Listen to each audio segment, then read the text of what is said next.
Hello, everyone, and welcome to our Global Ed Student Chat, formerly known as the Ontario Ed Student Chat. We are so excited to be chatting today about Break the Fake in collaboration with Media Smarts. And so we have an amazing group of people here to talk to us today.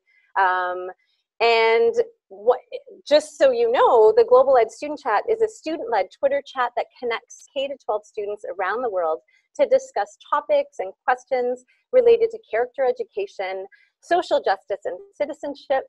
Global Ed Student Chat creates opportunities for students to network with other students in a literacy-rich learning environment, to experience social media as a powerful platform for learning, and to establish a positive digital footprint. So thank you everyone for joining us. I'm going to introduce Sam, who will tell us a little bit about how the chat will work in the Tech Talk. Hi, so if you're watching us on YouTube, which is an option, just tap the YouTube icon. You will notice that there's a comment space to your right. This is a great way to share your own thoughts and ideas and to add your own thinking and get involved in the conversation. Or you can watch the video on the website and chat with us and other participants on Twitter.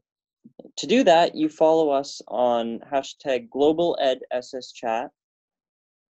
To read the ideas, thoughts, and questions shared by others, use that same hashtag to add your own thinking and get involved in the conversation. If you have questions, we will bring them to the panel. Please remember the audience for this chat is K-12, so your comments and questions should be appropriate for all ages. Thank you so much, Sam. And before we allow the guest panelists and the student team to introduce themselves, I would like to welcome Tina Cortese. Tina and I were students together at Ontario Tech University. She is an accomplished and versatile award-winning broadcast executive, a producer, and cross-platform journalist. She was instrumental in building and growing news programming as the general manager and vice president of City TV Toronto for Rogers Media. Tina was a valuable member of the launch team for one of the most widely recognized news channels in the country, CP24. She's a two-time Gemini award-winning producer for breaking news coverage and special event programming. She served as an executive producer for Breakfast Television, Cityline, and multiple New Year's Eve broadcast specials at Nathan Phillips Square here in Toronto. Tina is currently the station manager for 105.9, York Region's only dedicated radio station, and has spent time behind the mic as news anchor and news director for Chorus Radio and weekend news anchor at Bell Media's News Talk 1010. She's also, if that isn't enough, she's a professor of journalism at Seneca College in Toronto and Durham College in Ottawa, where she inspires students to embrace and apply the foundations of journalism across multiple platforms.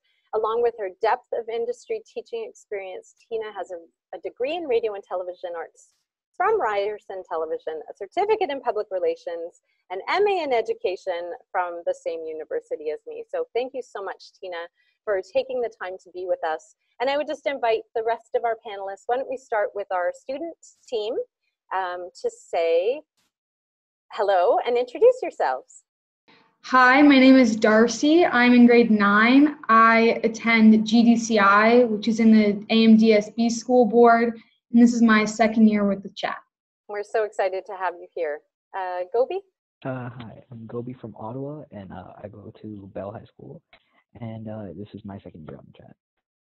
Thank you. And Sam, tell us a little bit about yourself.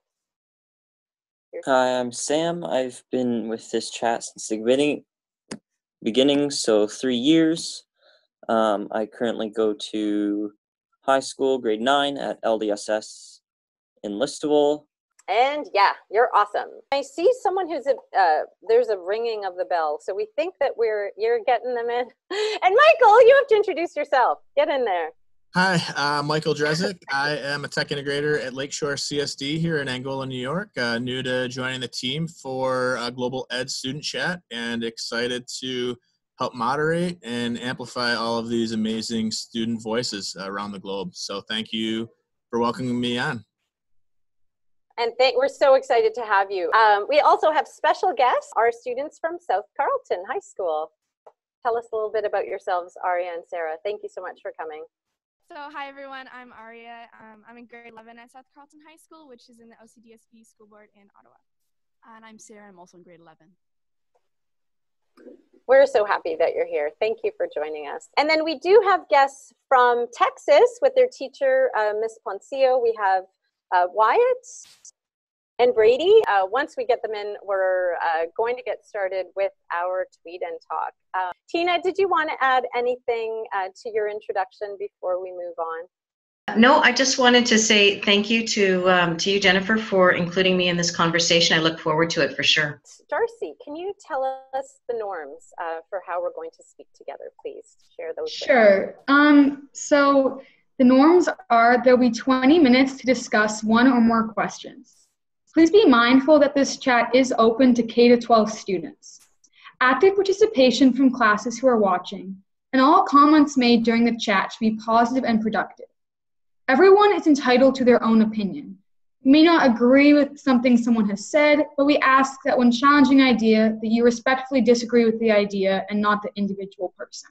Thank you so much, Darcy. And for those of you who are watching for the first time, our Tweet and Talk norms were co-constructed with the kids.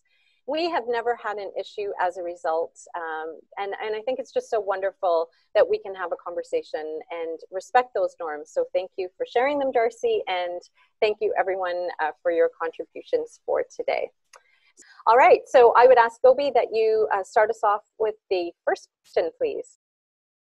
Okay, so our first question for today is, what is fake news and why do you think fake news spread so quickly? And who would like to start us off? I can start us off, I guess.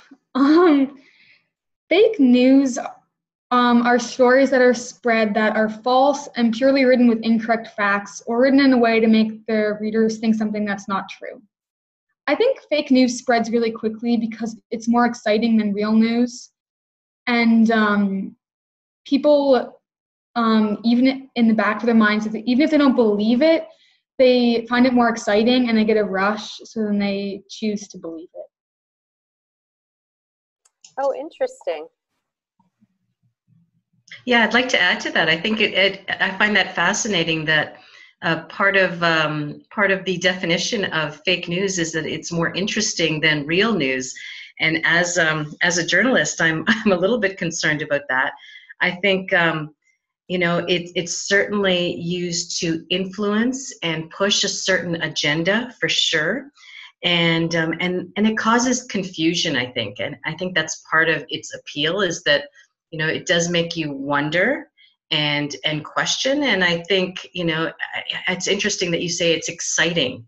I've never heard it described that way, but I think you're absolutely right. I think there's something, it's almost gossipy about it. And so if you think about it, fake news has probably been around a lot longer. It may have been called something different way back in the day, but it's probably been around probably as long as the legitimate stuff. True, and we sometimes forget that, don't we? That some of this has been around for a lot. It's just more prolific now that we have social media. Sam or Gobi? So I think fake news is just news that has malicious intent, news that's written to as another form of the truth. It doesn't always have to be completely fake. It might take aspects of the truth, but it bends it so that it serves your own purposes. It spreads really quickly because of the fact that a lot of people share it, because a lot of the time the headlines are very big and very popular in the current media, which is why it spreads very quickly. Thank you. Tina, did you want to add to what Gobi just said about the popularity? Yeah, and I think you're right. You get those headlines, those big headlines, and frankly, they look legitimate, right? They look like so many other headlines that you see. And so it looks so real and it's so appealing. I know we're going to get to this discussion or this point a little bit later on in our discussion, but I actually had some of the students in my college journalism class bring a headline forward to me and ask if is this a real news story? Because it really did look legitimate. And that's where, you know, our job as readers, as listeners, as viewers, that we have to actually, the responsibility is on us to do a little bit of digging and to, you know, find out, is it real? Is it legitimate? Are there facts behind this story? So I think that all of us suddenly become these citizen journalists. Thank you, Tina. We do have a few people. So Brady, who is so resilient that when he couldn't get in to the chat on video, and I'm hoping they're still trying, is saying that fake news is usually heavily biased and non-factual. He's saying it spreads so quickly because people believe what they want to believe. And I love that, right? That sometimes it feeds into what we perceive about the world already. Thank you. And Wyatt, again, super resilient, is joining us on the Global Ed Student Chat hashtag, and he's telling us that fake news is false ideas that are biased, considered a type of propaganda. And we've heard that word a long, long time ago, haven't we? And he says that it's easily spread because everyone wants to prove someone else is wrong. He's building on Brady's ideas about people's opinions and also calling it gossip, which I think we heard Darcy say. So thank you, Brady and Wyatt. So we're going to move on to question 2. We'd love to hear you on Twitter or put your opinions on Twitter. Michael, do you have any comments in the chat? We have Brock Baker is joining us all the way from Brussels, and we have another student. And we have Ryan. Thank you, Ryan, for joining us. We have Miss Chechi's grade 9s. Woohoo! They're from our school. And do you have anything to add, Michael? You can maybe bring in. Yeah, we also have, I believe, Barbara from Norway, who's here in the Zoom. But if she wants to unmute, she could also probably jump in and say hello. But I guess I would just echo what people have said here. When I hear the word like propaganda, I do think that usually there's an agenda that someone is sharing around fake news. So we have to really get to the source of why they're sharing it and really analyze those sources. And it comes in so many different ways and forms, and it seems to be on the rise, I guess. So this is why conversations like this are so important. Thank you, Michael. Scobie, why don't you move us to question number 2? The question is, have you heard of or experienced fake news, and what happened? Awesome. So here's where we're going to share some of our stories of when we've been tricked. Darcy, do you want to start us off? Yeah, sure. So I feel like everyone's experienced fake news, even if it's subconsciously, but there's like sometimes you kind of like catch it. So one time I actually was watching a video of fake news. It was kind of like fake news debunked kind of, and it was behind the scenes, and it was this group of people who had created an elaborate fake story and shared it on social media to see what would happen. And that ended up spreading like wildfire, and the press and public, like they had videos of them reacting to the fake news and believing it was true, et cetera, and they had everyone fooled. And then at the end, they posted the video explaining it was all a big experiment. And I thought that was very interesting because I remember like personally thinking it was true when I saw it as a headline. I think it's just weird to think like I believed it, and now knowing it's not true, I need to pay more attention to stories and stuff I hear and see. Wow, Darcy, thank you for sharing that story. Could you tell us a little bit more specifically about what the story was, or is it inappropriate? No, it's not inappropriate. It was about Justin Bieber eating a burrito sideways or something. Yes. Yeah, and then it wasn't anything that people could specifically have like facts behind or background knowledge to know if it was true or not. I think that also helped it spread. But they had hired an actor and they had like set up the whole thing. I thought, and it did spread across social media and stuff. And I was very surprised that it was so easily believed. Wow, thank you. Does anyone else have a story of when they were duped, so to speak, by a story in the news? I can share a story from my college classroom. In 2016, I had asked students to follow the American election, and then we were going to come into the classroom and talk about it and how it would impact us here in Canada. And I guess the students had all gotten together to talk about how they were going to bring their ideas to the classroom. And they brought in a website, and the article from the website, I think it was from the Rockfield Herald or something like that. It was nothing I'd ever heard of before. But the headline was that Prime Minister Justin Trudeau was also going to build a wall here in Canada. And so they said, well, you know what? Look at this website. Here's the author's name. We have it. The article is there. This is the website address. And it started and it sparked a really good conversation about, okay, how do we find out if this is true? Because back in the day, we used to say, well, if it was, it was in print, it was true. That's not necessarily the case anymore. So I think it sparked a really great conversation about who is this author? Has he or she written something before?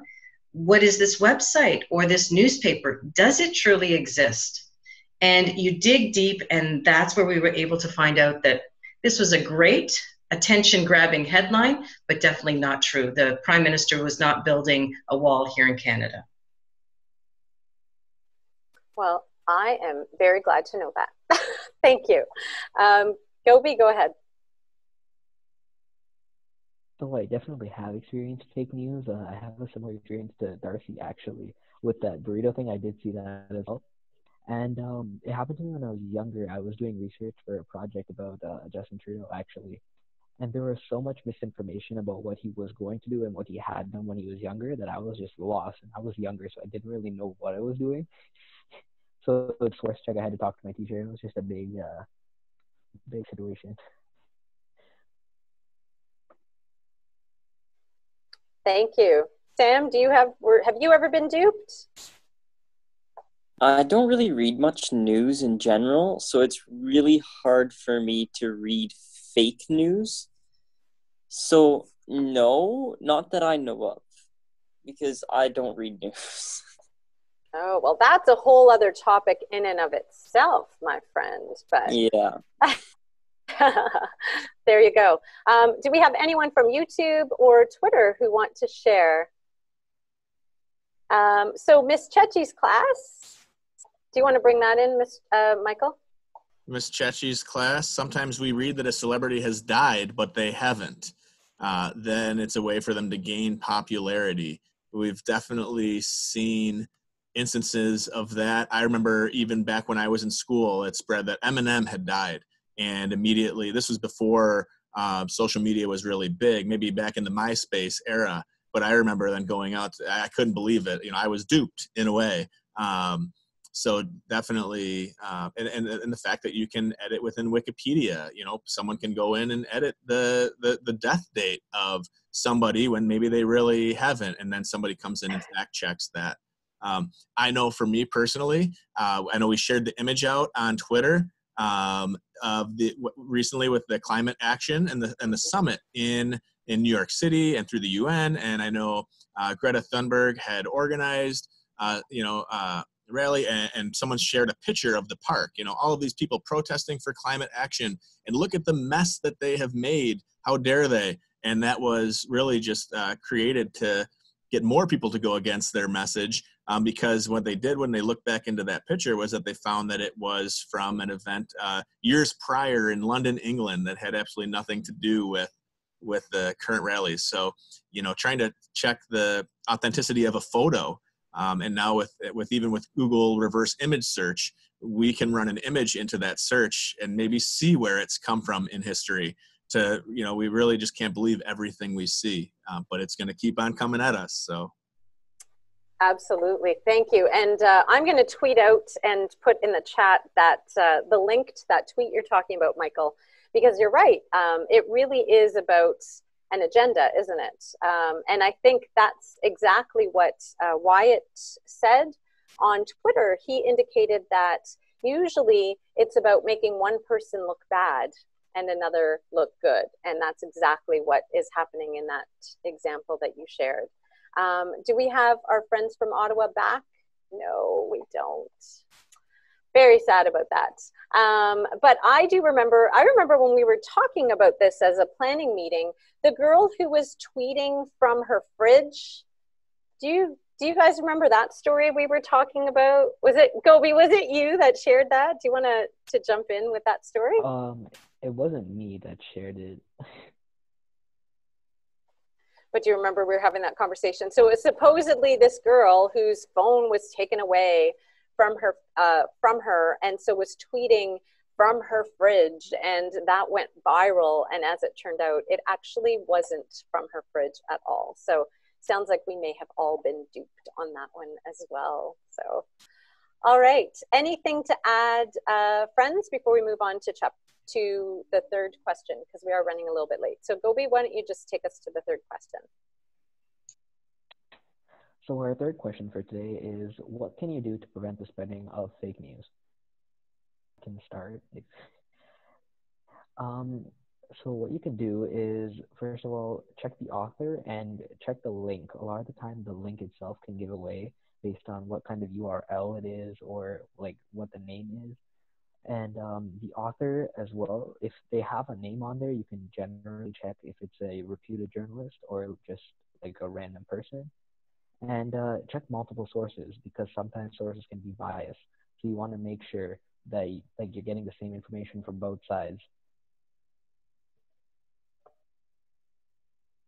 Oh yeah, I can go next, I guess. It's some good points. I think it's important to make sure that what you're posting is true, so you don't continue the chain of fake news. So you can do that by don't share unless without researching or putting some thought into it. If it's obviously not true and you have the background knowledge to know that, then don't post it.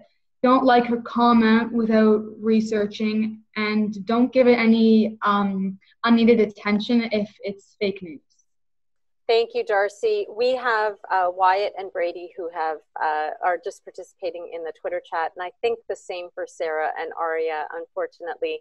Wyatt says, I usually try to avoid it in general, but I would provide evidence and facts of what actually happened. So a good counterbalance. Thank you for sharing that on Twitter using the Global Ed Student Chat hashtag. McKenna was responding to what fake news is, and it's false information passed along, and how easy it is to spread. And I think we are also going to have a few other responses to that question. Sam, do you want to talk about what you do to make sure, well, other than not reading the news, but is there any other advice that you would give us to avoid fake news? Yeah, well, even though I don't read the news, I still go through Twitter and I still go through Instagram once in a while. And what I do to make sure I'm not reposting anything, if I do repost anything that's not true, is usually I'll try to do my research on it before reposting it or something. If it's really something that is important that maybe shouldn't be spread, then just don't spread it. Like, if you think it's not right, then maybe just don't retweet that comment. Or like, if it seems like it's fake, just don't spread it. It's as simple as that. And with the bigger things, do your research before you tweet about it. Thank you, Sam. And Tina, we would love to hear what you teach your students or what your perspective is on how to avoid being duped by fake. Thanks, Jennifer. And I think it's a great deal of this lies on media literacy and making sure that so many of us, and I'm so encouraged by this conversation, that so many of the students already are so media literate. Michael already mentioned, it's about reverse searches and sources and checking those images. Where did they come from? There are also some really great fact-checking websites like factcheck.org and a bunch of other ones out there that you can check sources and check the legitimacy of websites. Pay attention to the quality of the content that you're reading.